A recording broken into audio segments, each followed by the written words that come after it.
Hello and welcome to the Career Changers. Our guest today is Joseph Gelfer, founder of Ecotopian Careers. Joseph said, I founded Ecotopian Careers with the intention of reducing the obstacles that are preventing many people to transition to green jobs. Today, Joseph is going to talk about his career and his mission helping people transitioning successfully to green jobs. Hi, Joseph. Thank you so much for joining us. Hello, great to be here. So let's start with your professional life, as you are a career changer yourself. How did you start your career, or better, what was your first job? Well, that's a long and winding story. I think I've had multiple careers, but the first job out of university, I was a researcher for the British and Foreign Bible Society, bizarrely enough. I studied theology as an undergraduate student, just like as an academic interest in religion. And I was very lucky that I got this job with Bible Society, but it was a little bit strange because it's literally a mission agency, and everyone there was like a believer. I was not. I was just there through academic interest. So I had this kind of strange position in the company. I think some people wondered why I was there, and other people felt, it must be God's plan to have him here. Well, that's a nice way to be included. Yeah. So what is your educational background? So theology as an original undergraduate degree. I kind of went through research and publishing jobs. I did a bit of writing along the way, kind of a mixed bag, really. And then a little bit later, I returned to university and did a PhD in New Zealand, where I kind of picked up the religious element and combined it with things I was interested at the time, which was masculinity and gender studies. So I brought those two things together, and that took me off for years on another direction, talking about masculinities. Again, that was kind of like maybe career number 3, something like that. So there's been lots of twists and turns. Oh, that sounds very interesting. A topic worth it exploring, maybe in another podcast. Yeah. So what was your dream job when you were a child? Well, actually, I was quite funny. I was looking through some old paperwork just a few months back, and I found this old school report from when I think when I was like 13 or 14, something like that. And part of this report was a statement that I had written about what I expected to do in the future. And in typical arrogance of youth, it was just like really forthright statement about I'm going to be a really important person in the media. And I was like, it's slow. I didn't quite make it to the media, but it wasn't too dissimilar because, I had a job for a number of years in publishing. I have written articles in newspapers, magazines, and books as well. So in many ways, I wasn't that far off. But originally, it was going to be something to do with the media, which many people felt back in what that would have been like the late 80s. Yeah. So what have been the highlights of your career? Yeah, so obviously I just stated I wanted to do something in the media, right? So I've always had this intention of kind of communicating in the public sphere. And I was more of a kind of a written word communicator. So I've always kind of been interested in the idea of, at some point writing books and having them well received. I've never been lucky enough to have my books particularly well received, but I have had books published. And I think when you get those books published and you see, your name on the cover of a book, and ideally even in a bookshop, then that feels quite special. So I think the kind of historically, until my kind of recent incarnation in green jobs, seeing my name on the front of books was like the thing that I was most proud of. Do you want to mention your books? I actually have seen on your website and I found it quite interesting. Yeah, well, actually, there's, again, lots of different types of books. Back in the early 2000s, I did like these little humor books. And it was a complete like comedy books. And they've still got my name on them. If you go onto Amazon, you'll see all of these crazy books from the early 2000s.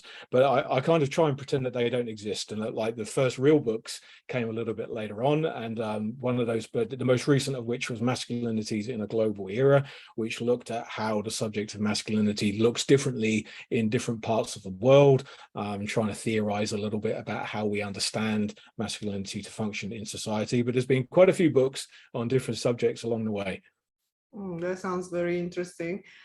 So let's move to green jobs. That is what is your mission today. You say that, like many others, I spent years training to figure out what I can do to be part of the solution to climate change, one of the biggest topics nowadays. Like many others, I made changes to my lifestyle, such as being vegetarian, recycling, and living very modestly. But what I really wanted to do was to make climate change the focus of my working week. However, like many others, I realized that it's hard to make significant professional changes in mid-career. There are many obstacles that make such changes difficult. Some of these are to do with individual circumstances and others with social expectation and prejudices. How and when did you start thinking about green jobs? And what was the first catalyst for this thought? Yeah, well, I mean, I guess there's a little bit more background to that story for that answer to be meaningful. So, I mean, I've always been interested in kind of green environmental issues ever since I was a boy, right? But obviously, I was interested in being important in the media, so I was on a different pathway, right? And I assumed that somebody else would fix the problems of climate change. People who knew far more than I did, people with proper qualifications and stuff like that, business leaders, politicians, scientists. And for one reason or another, they did not fix those problems, either because they tried and were pushed back, or because, you know, like the politicians are largely indifferent. So over the years, I was starting to feel more and more, you know, put out and depressed, basically, that nobody was solving this problem, and started trying to bring it more into my kind of working life, I guess, what I was doing at the time. So before the green jobs, career coaching that I do, I was working in a university, teaching communication studies. So what I would find myself doing is trying to bring climate change into the conversations as much as possible, encouraging students to get involved in climate as a career, you know, because it's going to be one of the biggest subject, well, the biggest subject for the next 100 years. I was having the same conversation with my own children at home, who are all kind of now in their mid-teens and early 20s. You should be getting into climate because this is like the only thing that's going to be happening. So I was having that conversation in classrooms and at home for years. And then eventually I'm starting thinking, well, why aren't I getting into climate? You know, I've still got 20 odd years at least of working life ahead of me. If I think it's so important, I should be doing it as well.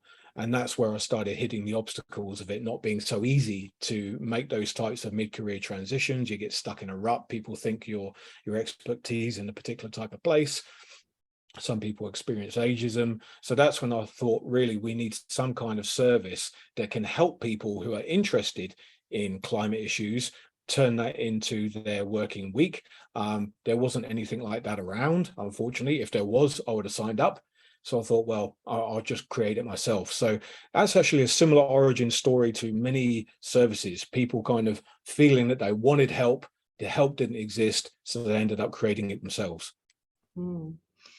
So on the practical side of things, how did you change career into a green job? What were the steps that you took, and what challenges did you have to overcome? Sure. Well, I think one of the important things to know for all career switches is that you're always going to draw upon things that you've done in the past. That's what makes us all unique. So the way that I started thinking about it first is, what am I good at? What have I been doing for years? So, you know, I've been an editor and a writer for years. So I'm good at curating information, bringing complex information together in one place, simplifying it and make it easily understandable. I've been working in a university teaching environment for years, so I'm quite good at communicating to people and teaching. Part of my teaching has been about getting people ready for jobs, teaching them how to do interviews, teaching them how to do CVs and resumes. So bringing all of that stuff together it seemed quite natural that some kind of career coaching service, and not just career coaching, but also, again, curating information, because one of the great challenges that people have is that they want to have some kind of green job, but there's just such a vast amount of information out there that they need some kind of discovery layer, somebody who's going to make that information a bit more accessible. That's what an editor does. So again, bringing in that previous experience. So I guess it was about taking my initial and original functional skills, combining it with my interest in climate and green issues, and then a bit of fake it till you make it as well.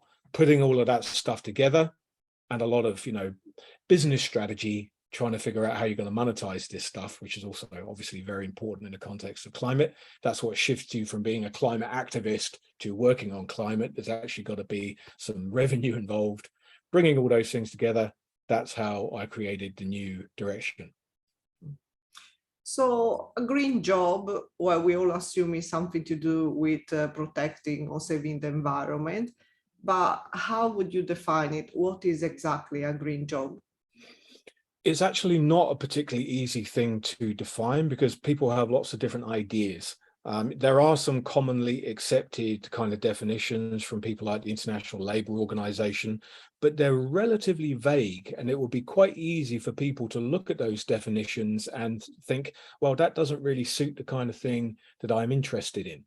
And then you kind of get this a bit of a push and pull in a couple of different directions. You get some people who are trying to expand the definition of green jobs.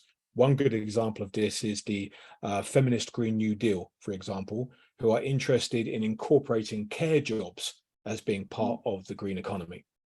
So you've got some people who want to expand, you and I might not necessarily think that care jobs belong as a green job, but that's the argument that they're putting forward. And then at the other end of it, you've got people who are trying to reduce the definition of green jobs because they're worried about greenwashing and corporations just using the words to, make their bad deeds look good. So you've got some people trying to expand it, some people trying to reduce it. The method that I employ is to try and resist defining what a green job is. And I do that because I don't want to have to get into arguments with people about whether or not they are correct in their understanding of green jobs. I'd rather just accept people's position that they're at right now. And also, I think importantly, accept that that's probably going to change over time. The more you know about the green economy, the more you kind of get a more subtle and sophisticated understanding about, the whole sector. And, my ideas change all the time. So I think it's easier to kind of just accept whatever you think a green job is, let's go with that right now. Let's assume that it will develop and evolve over time, and that's just part of the process. Yeah, while you were talking, also made me think about corporate social responsibility, and probably many companies, they have to give this image to the world that they are taking action to save the environment. So I guess I'm not sure if you had any experience through Ecotopian Careers to get in touch with companies that have that they are developing green jobs or green career as part of their corporate social responsibility. Look, I mean, the whole green sustainability space is exploding. And I think a good example of a company that has got ahead of this would be somebody like Deloitte. So as a consultancy last year, Deloitte rolled out a climate literacy program to their whole global staff. I think it's some insane number, like 330,000 or something crazy like this. So what they've done is they've understood that in the future, sustainability and green issues will not be a department. It's not going to be a little group of people that does sustainability over here. Rather, it's going to cut across, it's going to be a horizontal that goes across every single department. So I think it was quite insightful of them to realize that you might as well get ahead of this and start developing that kind of level of climate literacy and sustainability expertise across all of your staff, because that's the way it's going. Now, of course, there are some people who are just paying lip service and everything in between. So the point being, I think, is that everybody knows that this is happening. Everybody knows that it's coming, which means I think it's a fantastic time to be getting into the sector, because right now the needs, the demands for people who can do this type of stuff outstrip the qualified people. That may not last forever, but right now it does, and it probably will for at least the short to medium term. So it's a good time to be moving into that scene without necessarily the need of, like having a master's degree or something like that.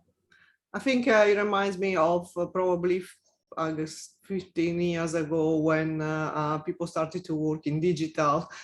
So the first generation of people working in digital is people that just maybe they fell into it, or they transition from traditional marketing. And then I guess in the same ways, green jobs maybe attracts people that have an interest in the environment, but they don't have specific qualifications.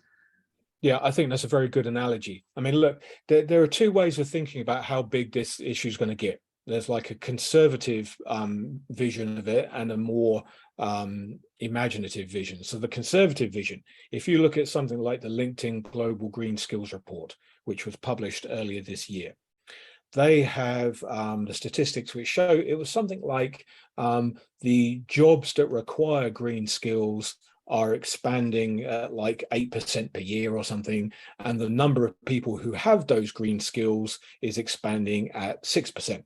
So at the moment, on this kind of like conservative way of looking at it, it's this 2% gap that's getting slightly bigger every year in a linear progression. That's like the conservative case. But as with most things in climate, they don't move in a linear fashion.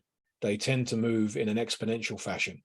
And that's why I thought it was quite interesting to see an interview with the CEO of LinkedIn, buried deep in some part of like the United Nations blog somewhere.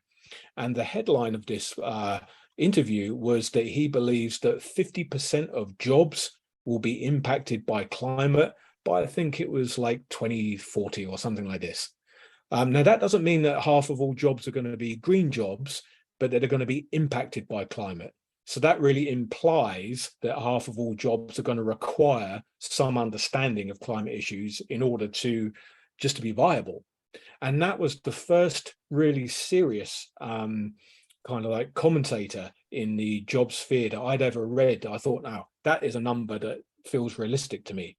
I mean, because in my mind, it's, that linear progression is unrealistic. It's going to explode. And as with most things with climate, the tipping points are coming earlier and earlier than we expected. So I imagine that differentiation between candidates and jobs is going to explode much earlier. Now, I don't think the university system will be able to keep up with pumping through, qualified people, and it's going to take them a while to be able to catch up. And that's why I think, as I say, and with your digital marketing kind of analogy as well, really good time for people who are interested, motivated, energized, with the right kind of attitude, can probably make that change into the green economy without having technical qualifications. And that's just great news. Well, I find really interesting what you mentioned now, 50% of jobs impacted by climate. What are the insights that you have on this? What is the likely future of green jobs?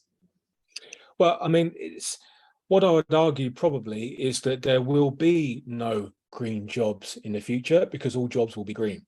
Yeah.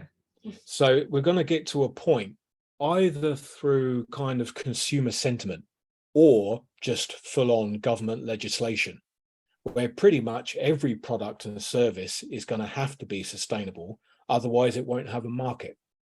And I think a lot of the bigger companies are starting to get a sense of this now. Some of them have been doing well for quite a long time, like Unilever, for example, have known this for well over a decade. And, they've been slowly but surely transitioning their business to exist in that type of future. So I think everyone's going to be in the green economy, whether you like it or not. So as with all changes, all transitions, you've got two choices, right? You can either take control of it sooner and have a managed transition, or you can leave it till later when that transition is forced upon you, and it's going to be much more chaotic and traumatic, both for job seekers and employers. So we all know what's coming. It's ludicrous to ignore and put the blinkers on. It's coming. Climate change, well, it's already here. All of the economy is going to change, probably with breathtaking speed. Certainly by the end of the decade, everything's going to look very, very different. So now is a golden opportunity to, I think, get on board and to get something out of this, because it's going to be very hard transition, but some people are going to thrive. They're not just going to survive, they're going to thrive because they got in early and they made the most of it. And this, I think, is really a powerful message as well from like a social justice point of view, is that there have been a lot of people in the past 40 years who have been really hammered by inequalities in society. The gap between rich and poor has got bigger and bigger, we all know. Now, there will be a massive transformation of the economy in the next 10 years or so, and it is an opportunity for those people who have been left behind to just make up a little bit of lost time, if they can take the opportunity. But they need help, right? Because when you're down at the bottom of the ladder, you don't necessarily have the mental and emotional bandwidth to understand what opportunities are there.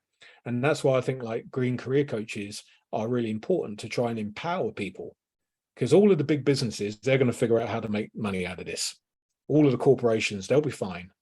But we need to be able to find ways of getting regular people into the green economy, not just so that they don't have a catastrophic experience, but so that we can actually lift them up and that they can get part of what we can call like a climate dividend that really should be distributed a little bit more evenly. So you're helping people to transition from their career to green jobs. What are some tips and tricks to successfully transition to a green job? Yeah, okay. So what most people tend to do is to think about the skills, and they're going, oh, what could I do? And yeah, that's certainly an important conversation. I think actually the real challenge, the real thing that people need to think about is like motivation and personal energy levels. A lot of the people that I speak to as clients have, they're kind of defeated. They've tried to get jobs, they haven't succeeded, they're feeling low, sometimes outright depressed. And that kind of level of personal energy does not communicate well. It is not attractive. And you need to be given, people need to give you the benefit of the doubt as a career switcher. And the easiest way to be given the benefit of the doubt is just to be infectiously enthusiastic, to have the really good personal energy, for people to like you and to want to be around you. If you've got that rapport with people, I think they're more likely to give you the benefit of the doubt. You can have the best skills in the world, but if people don't really want to be around you, then it's not going to work. So those type of soft skills, at the beginning of my kind of career coaching, I used to have that as a secondary thing, almost like towards the end of the conversation. I've completely changed that round and I bring it up to the front, because I would argue now, if you've got a good attitude and mediocre skills, you've probably got a better chance of getting a job than if you've got fantastic skills and a mediocre attitude. So, I mean, some people don't really want to hear that because they think, oh, well, my skills should speak for themselves. But you do that at your peril, because people just want to be around likable, energetic, enthusiastic people. So that's my main tip. Be happy, be enthusiastic, allow your passion for being part of the solution of climate change to communicate. Yeah. Yeah, and also in my experience, I've seen many people struggling maybe to getting new careers or jobs, because what I try to remind them is that we are all looking for connection. So whenever we are looking for something, we will have another person on the other side. So yes, we can showcase our qualifications and our work history. But the truth is that the other person there will look a way that feels connected to us. And as you mentioned, that could be through enthusiasm or showing our passion. So sometimes the right question is how do we connect with the person that is there on the screen or in person, and we leave a lasting impression of us. Yeah, and look, and here's the thing. Some people have got no experience, many people have got no experience of communicating passion at work because they may well have been stuck in some boring job for their whole lives. And they literally have no precedent of what it's like to feel authentic and genuine about actually what they're doing. And this is also something that I spend time talking to people about. You know, if you're interested in climate, and being part of the solution, we're literally here. This sounds a bit corny, but this is the way that I say it. We're here in service to life on Earth. That's it. Now, I think it's okay. I can understand if you've been selling pots and pans your whole life, or a CRM or something like this, how you've struggled to kind of communicate that passion and enthusiasm. But when you're literally in service to life on Earth, I think you can get in touch with it. I've struggled with enthusiasm for sure in the past, but this is one of the the revelations, to be quite honest, about working on climate, is that it's genuine, it's authentic. You can commit to it 100%. You can make it your life mission, and it feels absolutely the right thing to do, completely sensible. You don't have to convince yourself, it's just like the obvious thing to do. So I think it's about allowing people maybe to connect for the first time, possibly in their working lives, what it's like to be in genuine alignment with the values of yourself and the job that you're doing. So if you've never really had that, you might need to learn how to communicate that enthusiasm for the first time in your life. And that's hard. Well, this is why you are here. Yeah. A few years ago, during your career, you created Ecotopian Careers. Sorry, I don't remember actually the date when this happened. But I read on your website where this name comes from, and I find it really interesting. So can we let our listener know what does Ecotopian mean, and where is this term coming from? Yeah, it's a funny word because usually it's the first time people have heard the word, yet most people know immediately what it means. So it's an interesting word, right? I didn't come up with it, unfortunately. So it comes from a book, a sci-fi book called Ecotopia, which was published in 1978 by the author Ernst Kallenbach. And it was a book about a group of states in America. I think it was the states on the Western Seaboard. So Washington State, Oregon, and California, who broke away from the main nation to start a new country based on ecological principles. So it's quite an interesting, it's quite obscure, but it's starting to come back. It kind of disappeared from all but the most serious kind of like ecology and sci-fi buffs for many years. But I've noticed it starting to surface again because obviously it's very prescient. And it's interesting to see how people interpreted what a nation would look like if it was based on those principles. Obviously, it's of its time, so there's not much technology in it. Most of the way of dealing with it was about kind of living simply. And I suspect if Ecotopia existed today, it would be far more about technological solutions, direct air capture and stuff like that. So first of all, like the technology is missing, which makes it a little bit strange. Secondly, there are some odd cultural things in there. The racial politics are a little bit peculiar, like the politics of sex and gender are a little bit peculiar. But I think we have to remember when it was written in the late 70s, people saw the world differently then. But despite the fact of these oddities, I can recommend it as a read because it gives you an interesting insight into not just what a country would have to do in order to organize itself along those lines, but the type of geopolitical relationships that it has with other countries. So in the book, Ecotopia and the United States have basically been, their lines of communication have broken down for a very long time. And the book is about a journalist from the States who goes over into Ecotopia and starts to kind of understand what the nation is really like. But you should go read it. It's a good read. Yeah, you sold it very well. Even when I read it on the website, I thought, oh, this sounds interesting. I think definitely a topic to explore. So each of us, with our choices, can have a positive impact in the world. How do you feel that your job or Ecotopian Careers is making the world a better place? Okay, so I'm going to combine that question with a broader idea about why green jobs are important. Okay, just bring the two things together. So I absolutely endorse people making individual lifestyle changes. I've done it myself. By all means, conserve energy, recycle, use public transport, eat less meat. Fantastic. But here's the problem. Climate change and all of our environmental problems are so huge that when a small percentage of people make those individual lifestyle changes, it's not a big enough difference. That's just the unfortunate reality. You can't have 1 or even 10% of the world making those lifestyle changes and turn the whole problem around. So what you need to be able to do is to operate at scale.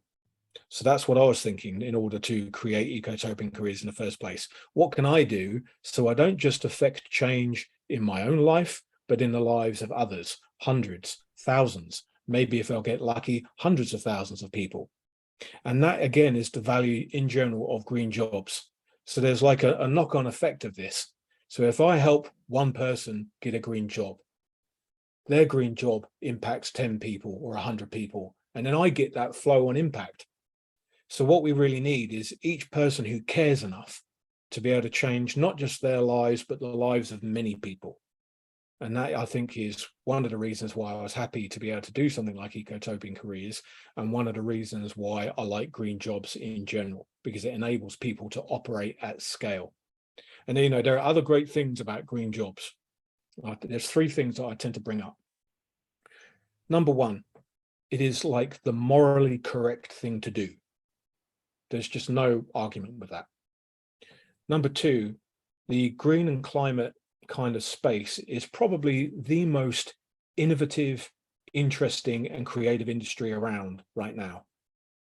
Number 3, if you play it right, it's lucrative. Now, I literally cannot think of any historical precedent where those 3 things have come together: morally right, interesting, and lucrative. This is a golden moment. It's awful that we're at this point where we've got climate change, but for those who can position themselves as part of the solution, I genuinely believe that this is a golden moment to do something interesting, right? Interesting and lucrative. That's why I love green jobs so much. I can't think of anything wrong with them. There's all sorts of other good stuff as well, as I've mentioned. It helps with social justice. If we can get the green economy right, we can lift some of those people up who have missed out on having their part of the pie. The social contract does not work for them. We get an opportunity to rearrange things real quick, and we know that can be done. COVID showed us this. COVID showed us that we can rearrange society real quick in the face of an emergency.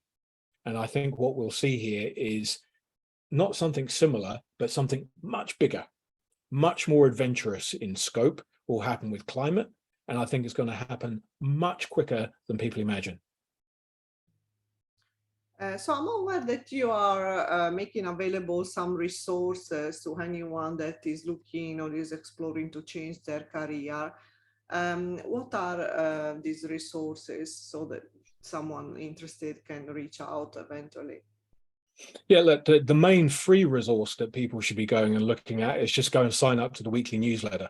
So every Monday, I send out a newsletter which has a whole bunch of curated information of free webinars that people can attend in all different elements of the green economy. For example, this week's webinar's got like 60 or 70 events, all free, that you can go and connect with some of the most interesting people in the world. Again, thanks to COVID. You couldn't have done that. If you wanted to connect with interesting people before COVID, you've had to go on a plane to San Francisco or something, had loads of money and time and flexibility. Not anymore. You can connect with some of the most interesting, important people in the world on these types of webinars now. So that's why I list those, as I think they're the best opportunity. So sign up to the free newsletter, get that information that comes through every week. You'll also get access to a free ebook, which will give you a little bit of a jumping off point.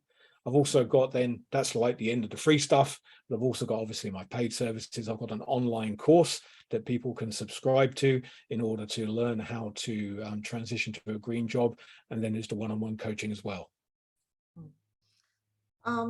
So, well, you gave several advice during this interview, but is there anything specific that a message that you would like to put across to anyone looking to move in the green job sector?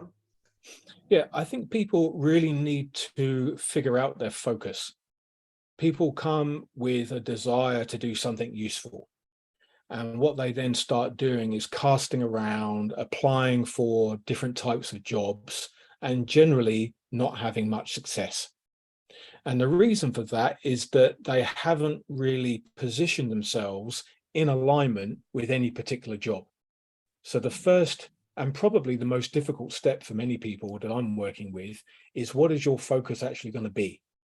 Because you can't keep the doors open to multiple types of jobs. Unfortunately, you've got to shut down many interesting doors. You've got to close those doors and get a really focused idea about what a plan A job is.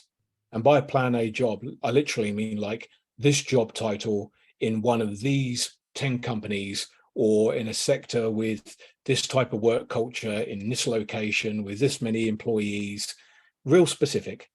And then once you've got that focus, then you can actually start positioning yourself for success in relation to that job. Maybe you're doing the right type of learning, because you can't learn about climate change because it's the biggest, most complex problem known to humanity. You can only learn about this tiny little bit of it. That's where you've got to find the focus. And then obviously you need to do networking and informational interviews. You need to maybe get the right types of, small certificates or qualifications. You need to do all sorts of things that you can only do in relation to a very small part of the green economy. So that, I think, is first of all, once you've got the energy and level right, then number two, figure out what that plan A is. And then everything else is relatively simple after that. Simple in as much as it's not complex. It's laborious and requires a lot of effort, but none of the individual steps are particularly complex. But it requires a lot of imagination to figure out what that plan A job is going to be. You've got to at once allow yourself to think expansively. What is it that I would like to do ideally? Yet at the same time, think realistically and try and hold those 2 points in some kind of productive tension. It's often one of the most challenging parts of the whole transition process for many people. So we are approaching the end of this super interesting episode. And first of all, I would like to ask you if anyone would like to reach you, where they can find you. Yeah, easiest thing is just to head over to ecotopiancareers.com. That's the main website. I'm also there on LinkedIn, easy to find. There is an email address on the website. Happy to connect any way that people find useful. Thank you. And now the last question that we always ask to all our guests. If you could give yourself a piece of advice, what would you say to your younger self? Take the business of business more seriously. Think more commercially.